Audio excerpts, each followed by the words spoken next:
Kita beranjak ke sektor pertanian. Para petani saat ini tengah gelisah lantaran sulit mendapatkan pupuk subsidi. Sementara harga pupuk non-subsidi makin mahal. Petani sayur di Kabupaten Sorong mengeluhkan sulit mendapatkan pupuk subsidi. Akibat stok yang berkurang, mereka terpaksa membeli pupuk non-subsidi yang harganya lebih mahal. Tidak hanya pupuk, sejumlah obat tanaman juga mengalami kenaikan harga. Alhasil, mereka terpaksa menjual sayuran dengan harga lebih mahal agar kembali modal. Ya dampaknya kan itu kan nggak cukup untuk kita pupuk-pupukkan itu. Biasanya kita jatah kan 4 karung, 5 karung, sampai 6 karung itu. Itu biasanya kurang. Petani jagung di Kediri juga terpaksa beli pupuk non-subsidi karena sulit mendapatkan pupuk subsidi. Menghindari gagal panen, petani Kediri terpaksa membeli pupuk non-subsidi yang harganya sampai Rp300.000 per sak 50 kg. Nggak beri lain, nanti tanaman ya jelek. Itu semua beli non subsidi. Kalau enggak tunggu jatahnya enggak mampu. Kurang ya Pak ya? Kurang. Ya, 1 tahun 2 kali lah. Sementara itu, Kementerian Pertanian memastikan sampai akhir tahun ini, karena keterbatasan anggaran, hanya bisa memenuhi kebutuhan pupuk bersubsidi 8,87 juta sampai 9,55 juta ton. Angka ini jauh dari kebutuhan pupuk yang mencapai 22,57 juta ton sampai 26,18 juta ton. Memastikan penyaluran tepat sasaran, Kementan memperbaiki basis pendataan serta verifikasi berjenjang tingkat kabupaten, provinsi, dan pusat, serta evaluasi penyaluran pupuk bersubsidi. Penyaluran yang tepat sasaran, kami telah mengembangkan satu sistem aplikasi Iperpal yang menghimpun data transaksi secara online berbasis RDKK. Nah, tim Perpal kecamatan kita ini melakukan verifikasi dan validasi penyaluran pupuk bersubsidi dari kios ke petani melalui sistem Iperpal. Selanjutnya dilakukan verifikasi berjenjang dari tingkat kabupaten ke provinsi lalu ke tingkat pusat. Ya saudara, masalah harga pupuk non-subsidi mahal bukan kali ini saja terjadi, sudah berulang. Bagaimana sebenarnya keadaan petani di lapangan, apalagi dengan terbatasnya jumlah pupuk subsidi? Sudah bergabung bersama kita Sekretaris Jenderal Aliansi Petani Indonesia API, Muhammad Nurudin. Selamat malam Pak Nurudin. Selamat malam Mbak. Oke Pak Nurudin. Waalaikumsalam warahmatullahi wabarakatuh. Pak Nurudin, pertanyaan pertama saya adalah sejak kapan harga pupuk non-subsidi makin mahal, lalu kemudian sesulit apa mendapatkan pupuk subsidi di lapangan? Ya, karena salah satu faktor penyebabnya kan bahan baku seperti urea, kemudian KCL dan NPK itu kan 70% impor dan itu makin mahal harganya.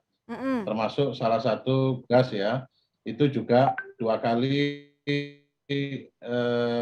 harganya juga mahal, bahkan lebih rendah lebih tinggi ya dari harga yang ada di Cina Rusia. Ini yang menyebabkan kemampuan alokasi anggaran kita untuk membuat pupuk yang diproduksi oleh BUMN, ya terutama pupuk Indonesia ini, ya kita tahu bahwa data yang 9, sekian juta itu nggak mampu untuk memenuhi luasan lahan panen kalau dari sisi pangan 10 juta hektar yang sebetulnya itu 10 juta itu mampu memenuhi sekitar 24 juta ton. Karena apa? Ya karena salah satu faktor penyebabnya kemampuan anggaran kita kurang dan juga basis data itu kan tumpang tindih. Tumpang tindih itu verifikasi elektronik rencana definitif kebutuhan kelompok yang dilakukan berjenjang dengan adanya luasan lahan yang semakin bertambah itu tidak direkonsiliasi datanya antara ATR BPN, BPS dan Kementerian Pertanian. Oke, Pak, saya mau melakukan konfirmasi dengan tadi menyebutkan soal tumpang tindih data dan jumlah lahan yang semakin bertambah. Apakah Anda menyebutkan karena angka data yang tumpang tindih membuat penyaluran pupuk subsidi tidak tepat sasaran atau maksudnya hanya kurang? kurang, Mbak, Kurang. karena ya itu tadi kemampuan alokasi anggaran pemerintah kurang karena jumlah petani pangan kita Mm, itu 17 juta itu masih tetap. Luasan lahan panen kita kan bertambah 1% mm. dari angka 10,1 menjadi 10,8 juta. Artinya ada kelompok-kelompok tani yang tidak terekap oleh sistem elektronik data yang di Kementan gitu. Harusnya kan dinas-dinas pertanian dan penyuluh harus mengupdate. Persoalannya adalah siapa wali data untuk kebutuhan pupuk di kelompok dengan wali data untuk luasan lahan panen. Sebetulnya sudah ada pertemuan inter kementerian itu yang diinisiasi oleh Kementerian Hasilnya? Perekonomian. Hasilnya ya dari tahun ke tahun masih kayak begini, Mbak. Di 2020 juga terjadi kelangkaan pupuk mahal yang pupuk bersubsidi. Oke.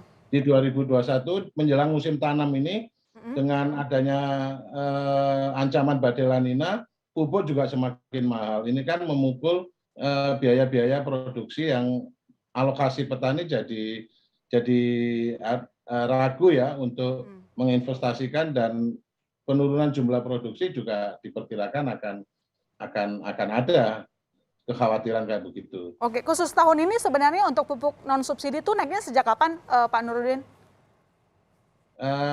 Kalau non subsidi kan mekanisme pasar ya, Mbak ya. Ya, Karena mekanisme pasar. kebutuhan dari industri ini kan kita nggak bisa mengantisipasi.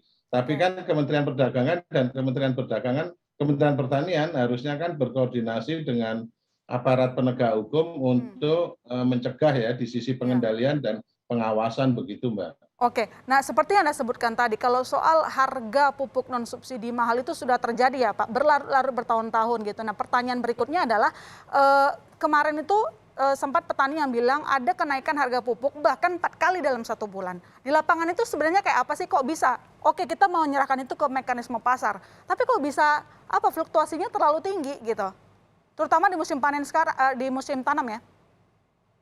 Iya, salah satunya ya saya sebutkan, kalau untuk wilayah-wilayah lahan pertanian yang berada di ujung jauh, di ujung desa yang jauh, itu ada kesepakatan antara pengecer untuk harga eceran 120.000 untuk urea, kemudian 125 untuk Ponska begitu, itu 5.000 itu untuk biaya transport dan itu ditanggung oleh kelompok-kelompok tani yang jauh dari main road ya, jalan desa. Itu yang apakah itu yang disebut dengan kenaikan harga pupuk? Karena sudah ada mekanisme kesepahaman dan memang ada daerah-daerah yang memang sangat mahal harganya. Di Pulau Madura itu Ponska sampai 150.000 pupuk yang bersubsidi. Kayak begitu, Mbak. Lantas apa harapannya terhadap regulator kalau memang tadi kan dengan keterbatasan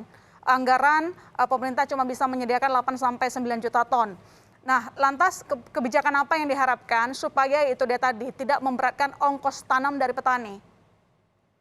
Karena bahan baku itu kita adalah impor, apakah ada investasi atau negara untuk menyediakan ya kayak urea, kemudian KCL sama NPK yang sumber daya alam kita melimpah itu, apakah BUMN tidak berinvestasi untuk pengadaan bahan baku itu? Karena 70% impor, Mbak. Kita ini kan kalau impor kan pasti akan memukul harga di tingkat konsumen ya, petani gitu. Dan masalah ini sudah berlarut ya Pak, bertahun-tahun, dan ini membuat kesejahteraan petani berkurang. Berkurang, betul. Oke, baik. Pertanyaan terakhir saya, ini boleh dikonfirmasi Pak, disparitas harga pupuk subsidi dan non subsidi itu sangat tinggi ya? Sangat tinggi, sangat tinggi, bahkan 3 sampai 4 kalinya. Lantas apa yang perlu dilakukan supaya jenjangnya tidak terlalu tinggi? Karena kan yang namanya petani pasti cari pupuk yang murah. Ya, karena ini kan sudah ranah karena ini kan monopoli ya. Ya, apakah Komisi Persaingan Usaha bisa hadir untuk menengahi soal disparitas harga ini? Kalau diserahkan mekanisme pasar kan akhirnya kan siapa yang memiliki kemampuan sumber daya keuangan itu yang dia bisa menimbun. Tapi harapan kami itu sebetulnya sudah diketahui pokok persoalan tentang disparitas itu. Oke. Monopoli itu akhirnya harus ditengahi di tengah-tengah itu supaya petani sebagai konsumen sekaligus produsen itu dapat diselamatkan gitu. Ya, harapan kita dapat segera selesai ya masalah yang sudah bertahun-tahun ini supaya kesejahteraan petani naik, ujung-ujungnya juga sumbangsi sektor pertanian ke ekonomi Indonesia juga bisa bertambah. Terima kasih Pak Nurudin telah bergabung di Berita Utama. Selamat malam, sehat-sehat selalu.